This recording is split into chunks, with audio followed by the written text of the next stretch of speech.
Saya buktikan, saya berkawan dengan Munarman. Munarman ingetin saya, "Wah, lu serius bela gue?" Wah, jangan, Wel, katanya. Tapi saya bilang, saya nggak peduli. Sempat ada pernyataan seperti itu ya? Iya, Munarman yang ngalang-ngalangin saya untuk membela dia. Ya setelah saya ngebela Munarman, tidak ada satupun orang yang mau berteman dengan saya. Alhamdulillah, saya dapat medali itu. Ini kan yang meradikal-radikalkan Munarman ini adalah kelompok radikal juga. Karena dia merasa paling nasionalis, merasa paling Pancasila, merasa paling Indonesia. Nah, itu kelompok-kelompok radikal tuh.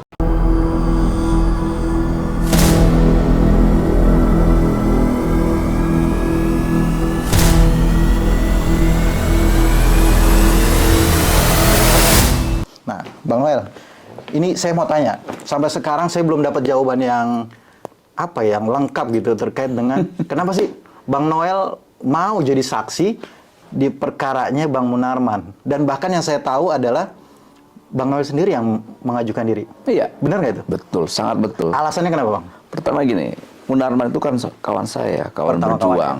Kawan berjuang itu kan nggak mesti harus sama dukungannya, nggak harus sama juga organisasinya, nggak mesti juga sama keimananannya. Kita semua beda, semua pilihan politik beda, agamanya beda, semua beda. Tapi ada hal yang sama soal kenapa saya membela Munarman. Munarman adalah aktivis. Kedua adalah kemanusiaan. Gitu. Nah, nggak kalah penting adalah ketiga ini. Saya tidak akan pernah ikhlas dan rela ketika ada sahabat demokrasi saya yang namanya Munarman harus di depan regu tembak. Itu saya nggak akan pernah biarkan. Saya yakin saya tidak akan pernah membiarkan kawan saya di depan regu tembak, itu aja. Apalagi karena cuman beda pandangan politik, karena beda pilihan politik, gitu. Kecuali misalnya kayak Munarman korup, gitu loh. Itu persoalan yang berbeda. Nah, Munarman selama ini kan berjuang soal demokrasi dan sebagainya. Beliau juga waktu 98 juga berjuang bagaimana ngelawan kekuatan Orde Baru dan sebagainya, rezim tiran itu. Jadi pada aspek itu ya, selain juga tadi saya sampaikan, kan ada aspek hukum yang sebetulnya secara hukum juga apa yang saya lakukan dilindungi undang-undang. Gitu ya kan, kamu pengacara, tahulah itu undang-undangnya kan. Gitu ya, saya kerasa dilindungi undang-undang, ya saya jalankan perintah konstitusi yang sudah disediakan oleh negara.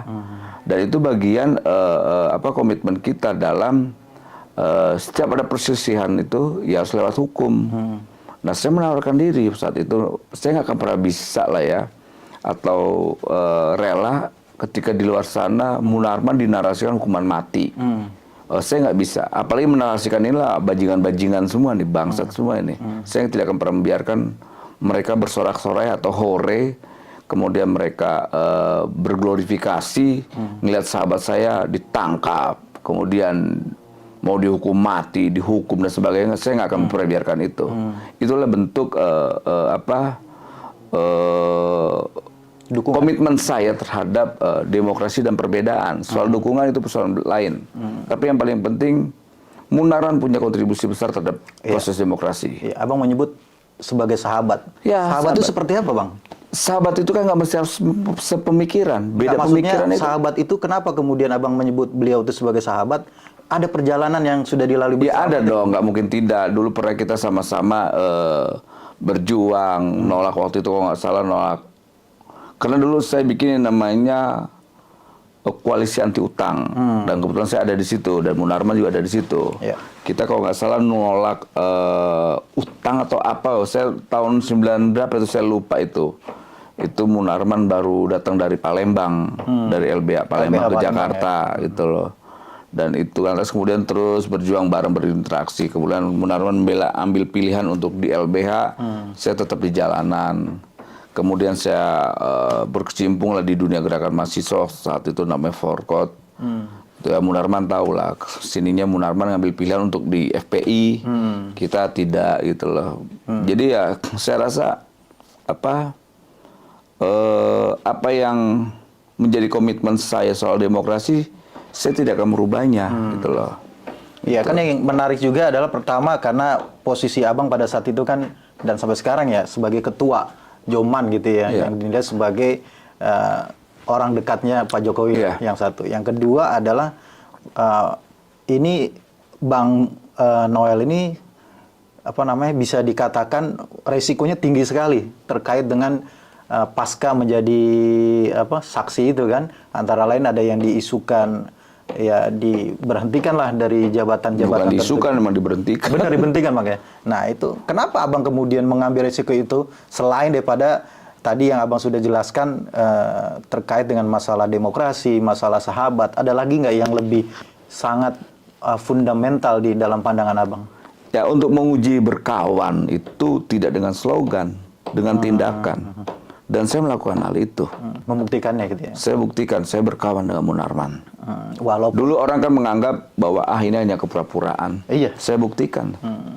Gitu loh. Saya nggak peduli. Bahkan Munarman pun sempat prihatin dengan apa yang saya lakukan. Munarman ingetin saya, "Well, lu serius bela gue?"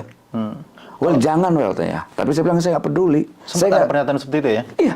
Munarman yang halang-halangin saya untuk membela dia. Oh, dihalang-halangi justru? Saya dihalang-halangin, yang halang-halangin saya membela Munarman ya Munarman sendiri. Ya? Itu harus diketahui itu.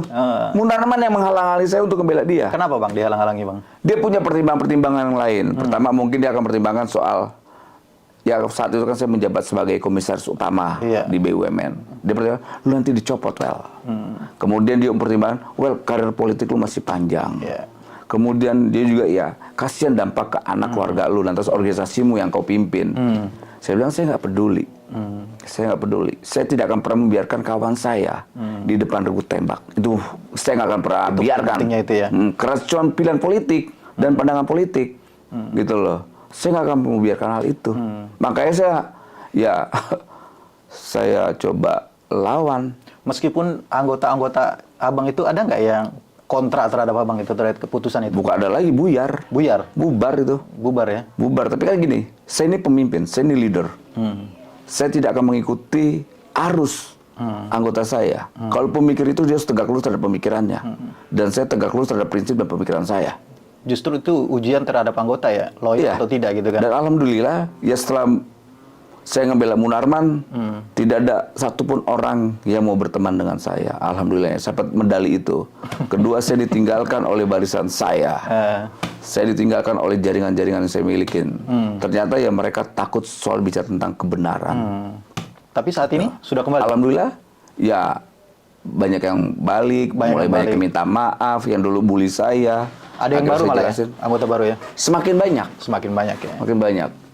Saya menunjukkan integritas saya lah ya. Saya tidak mau integritas saya dirusak karena persoalan jabatan gitu loh. Ya kalau mau ditanya secara manusiawi, orang juga kan sayang banget jabatan komut di BUMN. Dapat gaji puluhan juta, dapat fasilitas dan sebagainya. Dapat jabatan prestisius itu kan susah. Tapi kan bukan di situ. Bukan gitu itu ya poinnya. Bukan itu. Ya, tadi yang abang sudah jelaskan ya. Itu. Terkait dengan persahabatan itu. Persahabatan itu penting. Bukan hanya di mulut ya. Bukan di mulut. Buktikan itu dengan aksi. Itu saya sudah jelaskan. Ini kan yang meradikal-radikalkan Munarman ini adalah kelompok radikal juga. Keras dilihat. Radikalisme itu bukan hanya ada di kelompok agama. Tapi di kelompok nasionalis juga ada. Ada ya. Karena dia merasa paling nasionalis. Merasa paling Pancasila. Merasa paling Indonesia. Nah itu kelompok-kelompok radikal tuh, gitu loh. Kita ini lahir dari kelompok radikal. Nah makanya tinggal definisi radikal yang mana mereka.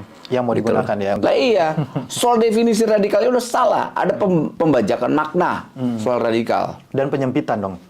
Radikal hanya ditunjukkan selain penyesatan definisi, yang tadi ada penyempitan. Karena lihat, pendiri-pendiri bangsa ini lahir dari kelompok-kelompok radikal, gitu loh.